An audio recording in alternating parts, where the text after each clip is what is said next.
Hello Blazer fans, and welcome to the Blazersedge.com videocast.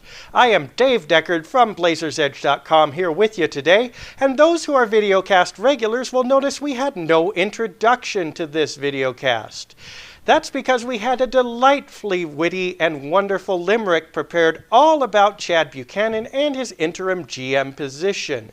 However, unless you've been living under a rock, you know that the Blazers just hired Neil Olshey to be their new general manager. So it seemed a little soon to pick fun at Chad, even in a good-hearted manner. And so instead of doing an intro, we'll say, good luck to the Blazers. We'll hope that this is the right general manager for them. To forestall your questions that will inevitably come, I think they made a pretty good hire for the kind of GM that they want. Olshey has experience. He's been active in the trade and free agent markets. He knows his players. He knows the cap. He knows what he's doing. In essence, they made a return more to a Bob Whitsitt style of GM. Not exactly in effect, but at least in terms of the wheeler dealer, the strong personality, the confident guy to set the vision. That's exactly what they wanted. They'd had enough of draft picks and rebuilding and what have you, and they want a guy who's just going to take charge and go for it. Olshey is their guy.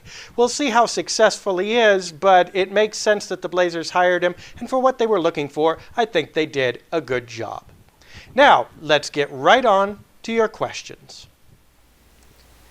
Dave, how could you possibly say last week that the Blazers have drafted average? Where are these average picks? I see a bunch of failures.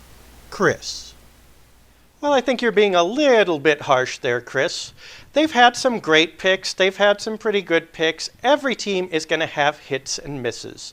When you look at players like Brandon Roy and LaMarcus Aldridge, who were stars, Jared Jack, Jared Bayless, they're still in the league, you have to say the Blazers have had some success in the draft. Where they've fallen apart, and where I tend to agree with you, is in the point guard department. They've had a lot of point guard picks not pan out. Not pan out for the team, not pan out in the league at all.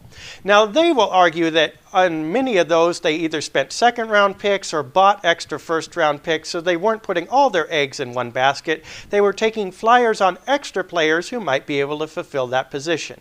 I would agree with that, although I would ask what's the opportunity cost of not having used those extra picks on players at other positions.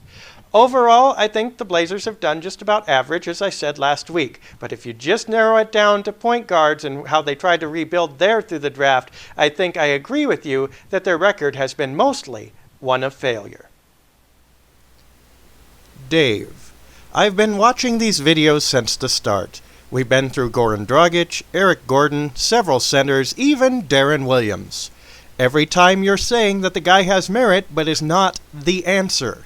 What is the answer then, Bryce? Well, I gotta be honest, Bryce. You caught me. I don't think there is such a move that is the answer. If Darren Williams isn't going to take you over the top, and I don't believe that he alone will do that for the Blazers, then I don't think you're going to find anyone in free agency or the draft outside of maybe Davis who is going to seal that deal. That's why I believe, again, as I've said repeatedly, that the Blazers should take a long-term perspective on their rebuild. They're not going to find their answer in the free agent market, and they're unlikely to find it in trade unless a spectacular value comes along. So you're exactly right in your assessment of my critiques, and there's a reason for that. I think that the course the Blazers are on is not likely to end them up where they'd like to be. Dave, in a perfect world, would it make sense to trade LaMarcus Aldridge for young assets or eventual cap space in a full-on rebuild? Dave. Yes.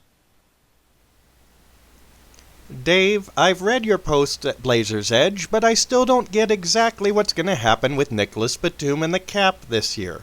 Got an easy explanation? M.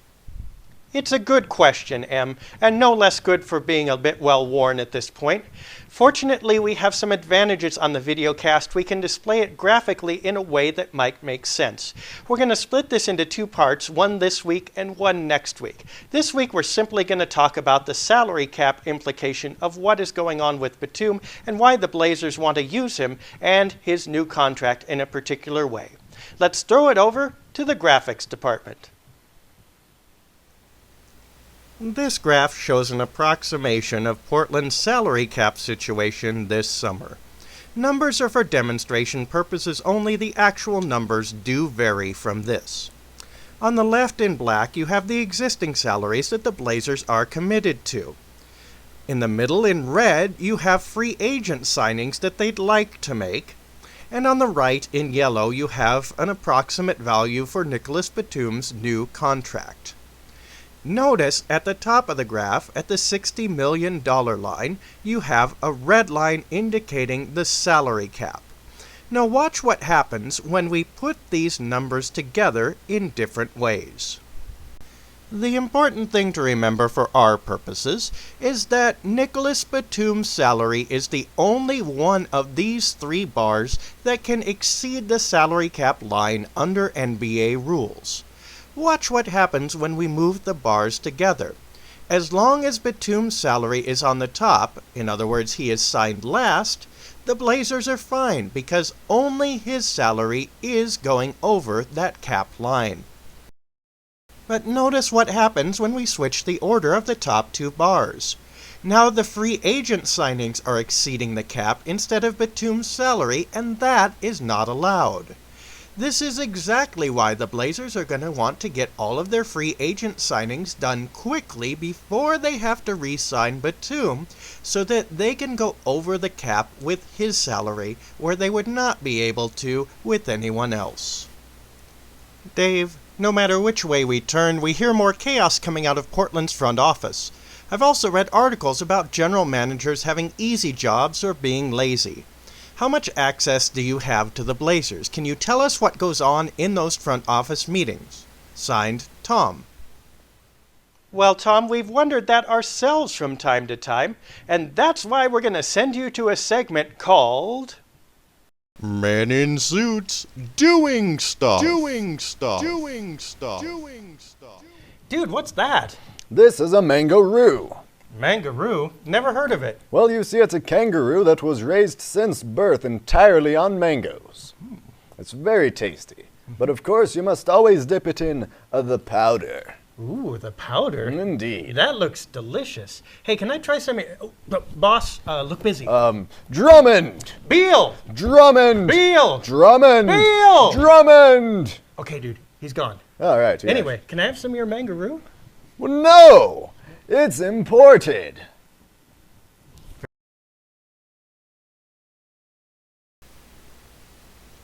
Dave, I know it's all just speculation, but I want to know which players will work best with Aldridge that are potentially available for us to pick up this summer. This could be through the draft or free agency. Matthew. I'll tell you, Matthew, we're going to do a special draft program within a week or two, so I'm going to save the specific names for now and just give you general categories. In a point guard, the Blazers want a guy who can enter the ball to Aldridge and then hit a standstill jumper or drive if he kicks it back.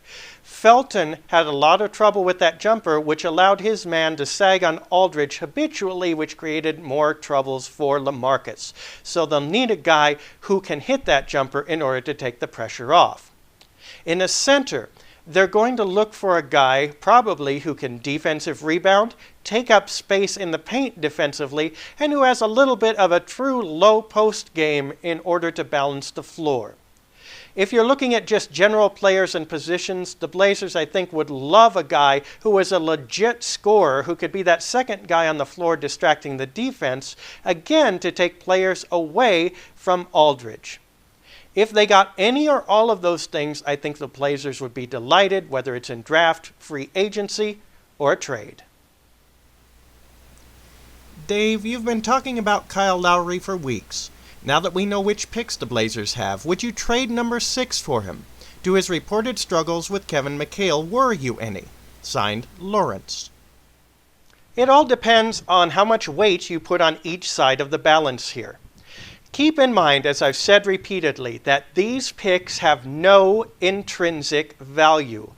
The number 6 pick in the draft sounds really great, but its only worth comes in the player that you can get for it.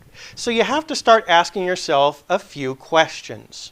First of all, can you get a player that is going to man Portland's point guard position for the next 5 to 6 years with the relative capability and the relative skills of Kyle Lowry with that number 6 pick? If your answer is no, then you start thinking hard about Lowry. But even if you answer yes, you then have to ask, is that player's potential upside added in with the learning curve that he will experience and the chance that he never reaches that upside, how does that balance with Lowry's relative reliability as a veteran? Again, if you like the younger guy better and you're pretty sure that he's going to develop into a great player, you go with that. But if you have any questions, then again, Lowry looks pretty attractive. Now, for my taste, I don't know if the Blazers can get a player at any position, let alone point guard, with that number 6 pick that's going to be an absolutely lock guaranteed starter who's productive and who you'll be happy to have on the team.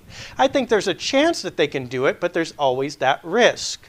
Lowry, on the other hand, carries relatively little risk, and his cap number is very small, allowing you to make other moves beside him.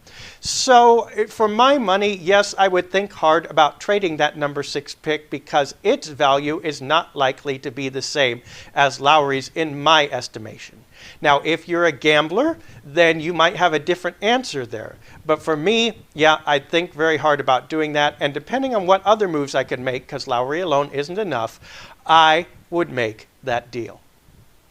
And now more men in suits doing stuff. Dude, we are in so much trouble with this new marketing slogan. Yes, I'm not sure if we'll be able to get it to Paul Allen's desk by 4:30. I know, I'm drawing blanks. I mean, it doesn't help he hasn't liked anything else we've done. Stagnate with us? Yes, nor better than Cleveland. No, or not even buy season tickets or we'll bring Raymond Felton back. I was sure that was a winner. I liked it. Wait, I got it. Check this out. Swassum. Swassum? Yeah, Swassum. It's like sweet and awesome. Swassum. It's short, it's catchy. The kids nowadays, they love stuff like that. It'll be all over the MySpace thing, you know? Indeed. Well, that's a swassum tie you've got there. Why, thank you. That's a swassum hairdo. Indeed, and those are some swassum glasses. Swassum. Dave, you really don't think Joel Freeland and Victor Claver will make a difference? Come on, man. Nick. Come on what, my friend? Look, you can get as excited about Freeland and Claver as you wish, and more power to you. But the reality is, even the more advanced of the two, which at this point is Freeland, will make no bigger impact than any of a couple hundred other players in the NBA. He might be able to play some minutes off the bench. He might do okay in that. I don't dispute that. But really, I mean, you can get just as excited about Kurt Thomas, and I don't recall people getting buzz around him or asking a ton of questions. He's a far more veteran player. He's guaranteed to make that kind of impact. Freeland is still a maybe. Look, just because players are Trailblazer players doesn't make them different than what they really are. It wasn't true for Raymond Felton. It wasn't true for Jamal Crawford. It hasn't been true for a host of other players like Sergio Rodriguez or any of the other players that people have gone gaga over. I love Freeland, love Claver, the way I love all the Blazers, and more power to you if you're excited about them. But the question is, will they make an impact? And that impact is going to be modest, at least in the short term. And that's going to bring us to the end of our podcast for this week. We thank you for joining us, and we hope you had a great time. We know we sure did. We'll be back with you next week with more questions and more answers. Until then, have a great week. And go Blazers.